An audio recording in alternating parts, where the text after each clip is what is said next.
OBC समाजातल्या तथाकथित नेत्यांना एक शेर मला सुनावा वाटतो।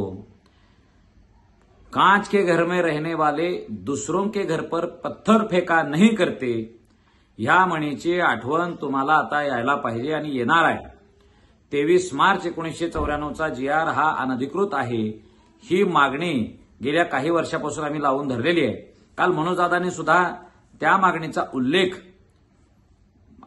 दसऱ्याच्या मेळाव्यात केला, त्यानंतर हॉस्पिटलमधून केला आणि ओबीसीच्या नेत्यांना आता जातीय सलोखा, जातीय दुरावा असं दिसायला लागलेलं आहे। का बाबा, तुम्ही ओबीसी आरक्षण मंत्रिमंडळातल्या पहिल्या उपसमितीच्या बैठकीमध्ये तुम्ही मराठा जातीतल्या लोकांनी अनधिकृत पद्धतीने कुणबी नोंदी काढल्यात अशी मागणी केली। पंकजाताई तर म्हणाले की त्याची श्वेतपत्रिका काढा, असं इथपर्यंत पंकजाताईची मजल गेली। का हो ताई, 1994च्या या GRच्या माध्यमातून वंजारी समाजाला वेगळं 2% आरक्षण कशा पद्धतीने दिलेलं आहे, कुठला आयोग नेमून दिलेला आहे, इंदिरा साहनी जजमेंटने जे काही नियम घालून दिलेले आहेत त्या नियमातल्या कुठल्या अटीची पूर्तता करून हे आरक्षण दिलेलं आहे, हे आता पंकजाताईंनी सांगावं, धनंजयराव मुंडे साहेबांनी सांगावं, छगनराव भुजबळांनी सांगावं।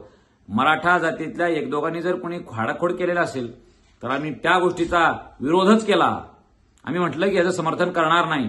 मग आता बारी तुमची आहे।